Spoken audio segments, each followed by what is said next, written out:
Bom dia, alunos do oitavo ano. Hoje vamos começar uma breve aula aqui, porque é uma revisãozinha de leve, né?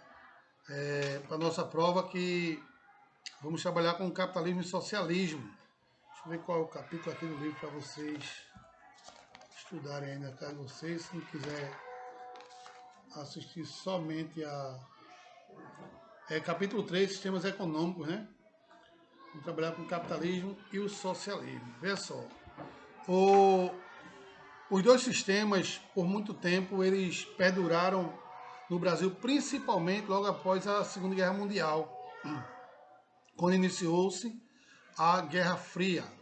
O que foi a Guerra Fria? É importante salientar. A Guerra Fria foi um período pós-guerra que nós tivemos, que na realidade tiveram dois países que encabeçaram a Guerra Fria.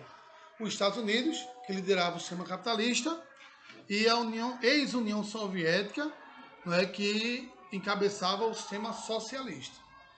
E durante a Guerra Fria, existia, na realidade, uma disputa pela hegemonia mundial entre justamente os Estados Unidos e a União Soviética.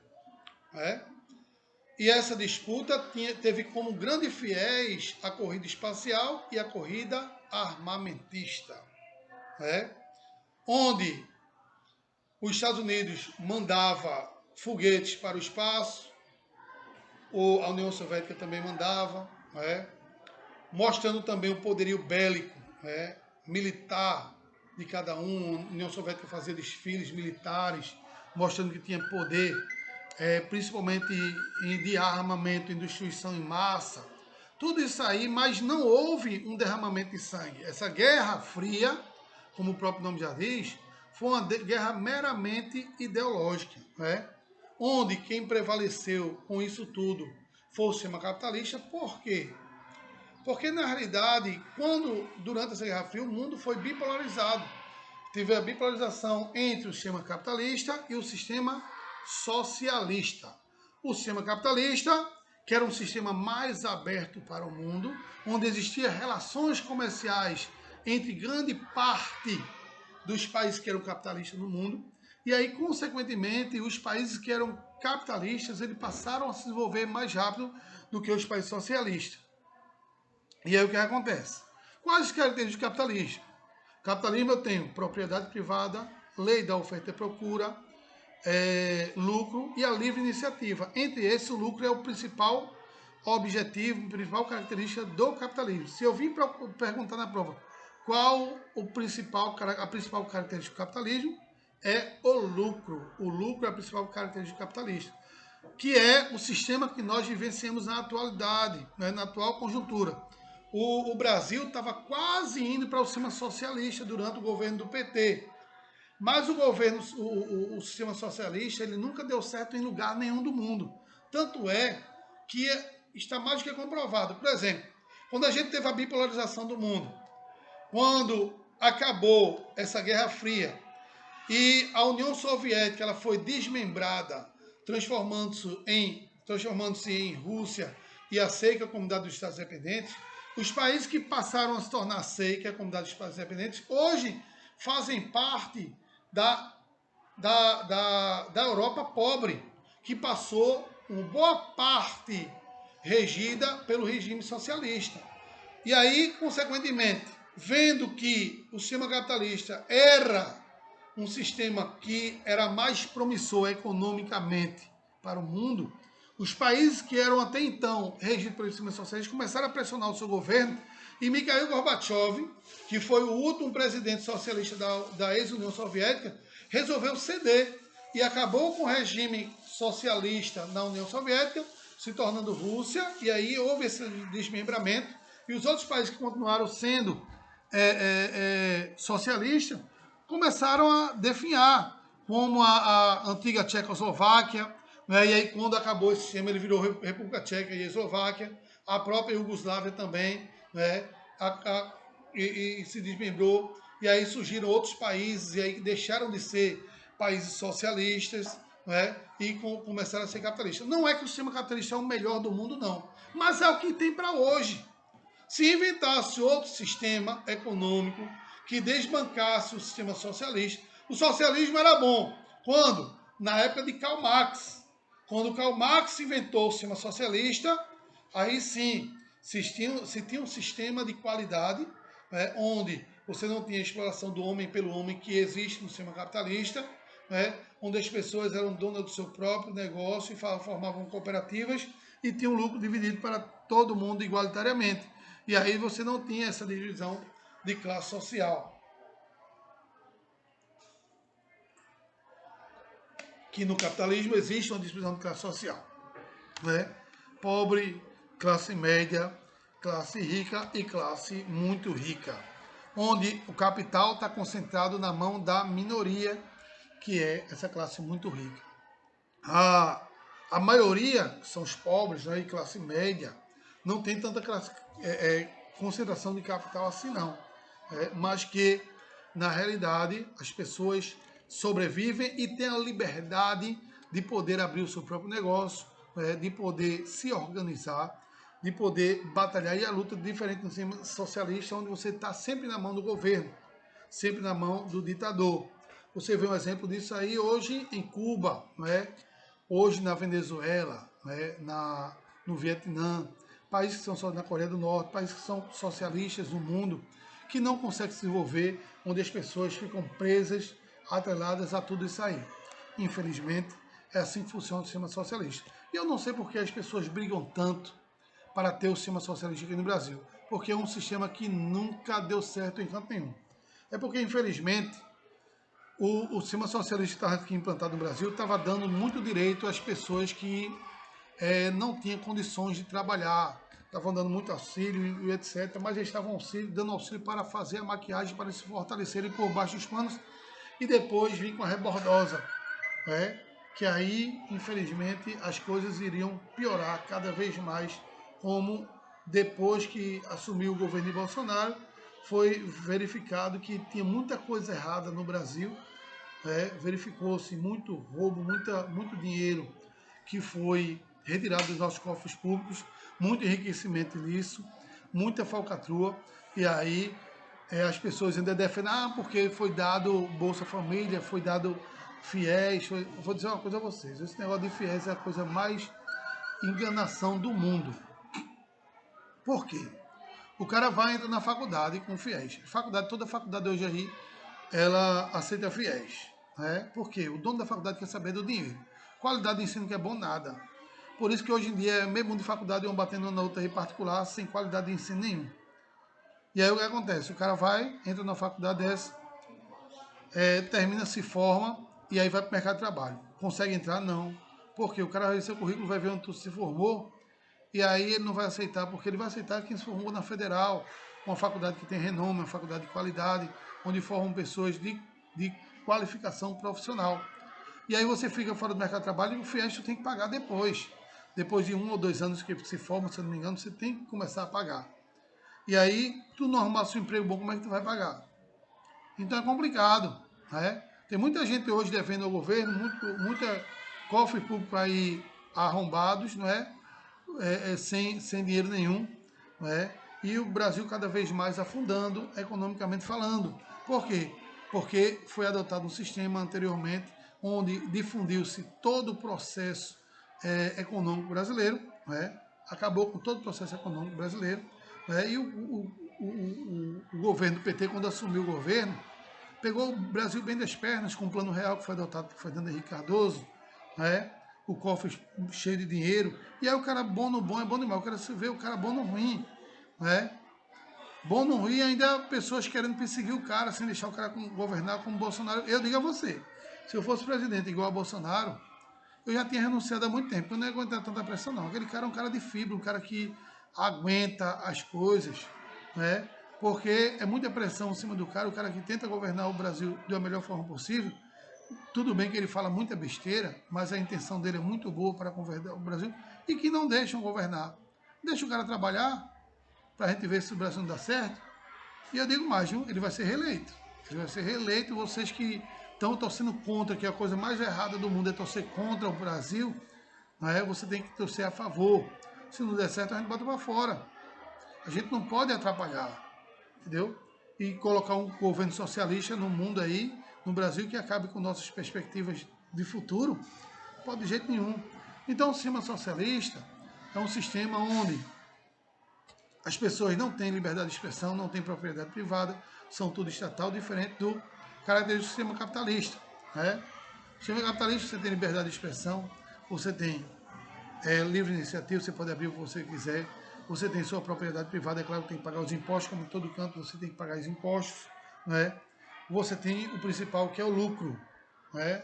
O lucro é o principal característica do capitalismo. Né? E as fases do capitalismo está ligado também aos setores de economia. Quais são as fases do capitalismo? Primeira fase, capitalismo comercial, que é atrelado à primeira fase da economia, que é o setor primário da economia, extrativismo animal, vegetal e mineral. O capitalismo comercial se deu justamente pela troca de produtos, câmbio, né, que se dava no período feudal e depois do período feudal, onde as pessoas tinham relação direta com a natureza, onde plantava para colher, não se tinha dinheiro e fazia troca ou escambo de produtos. Perdurou muito tempo.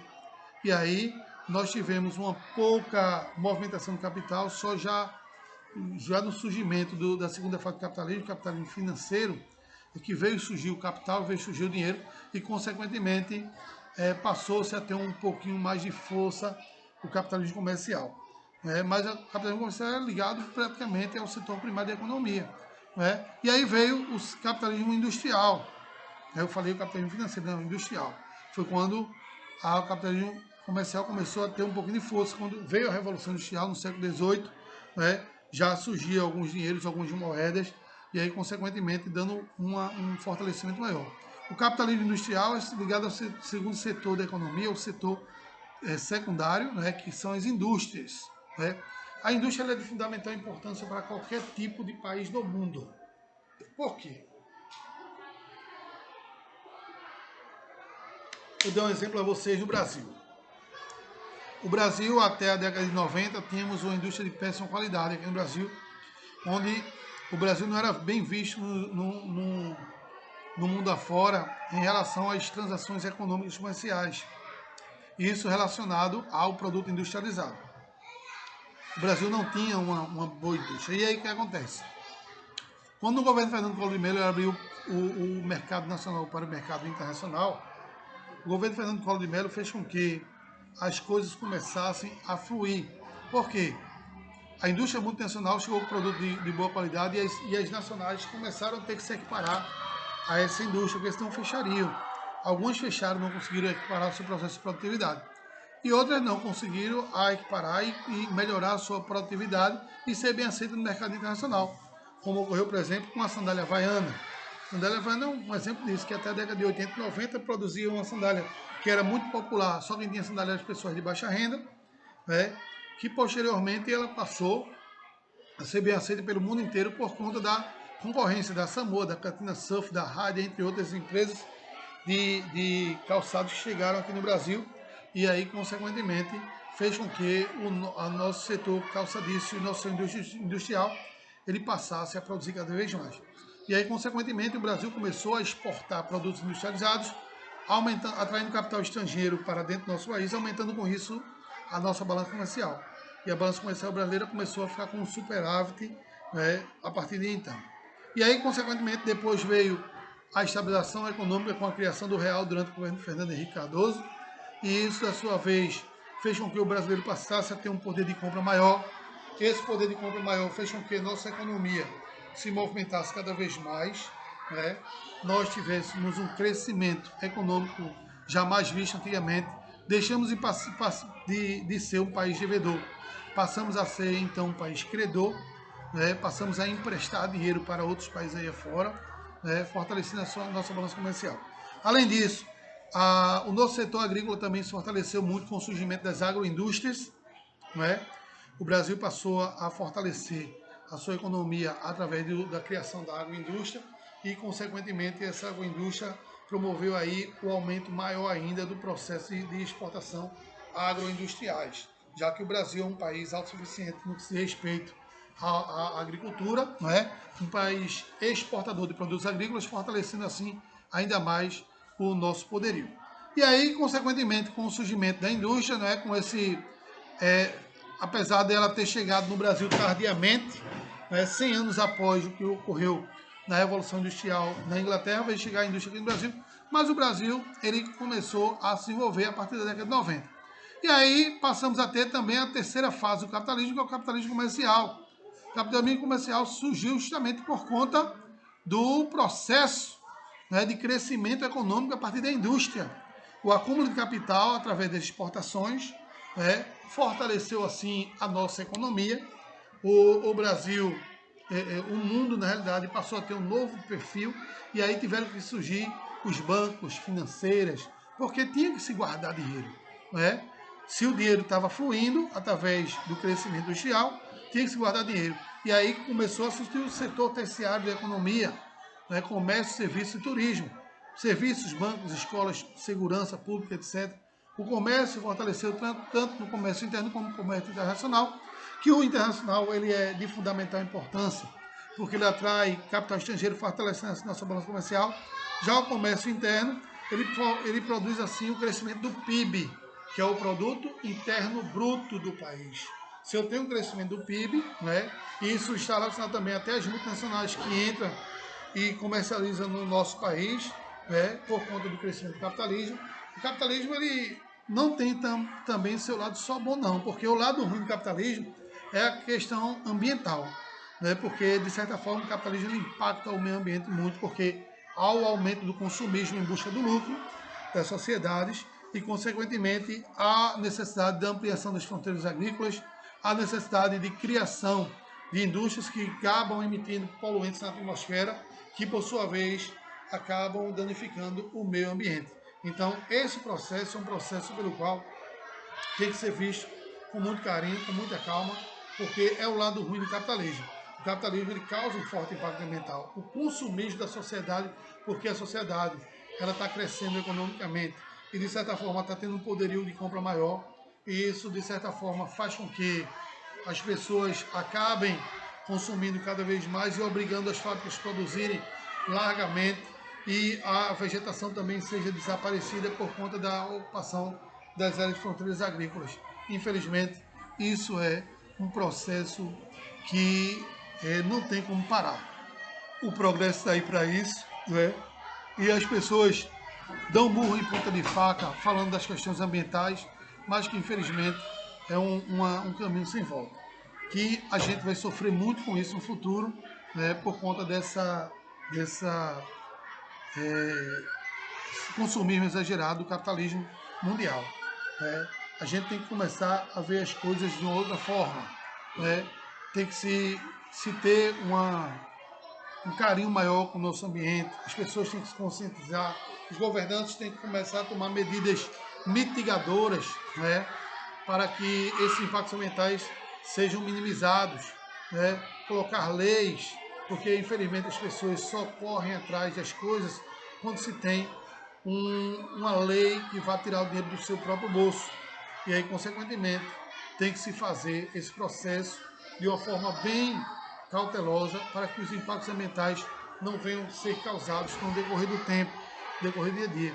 As pessoas também têm que ter consciência de não consumir muito, consumir somente o necessário, porque o cara vai no supermercado, por exemplo, compra 2 palmas de banana, onde mora ele e a mulher e um menino só em casa. Com certeza não vão comer as palmas de banana da noite para o dia, a banana vai estragar, porque a banana é muito perecível.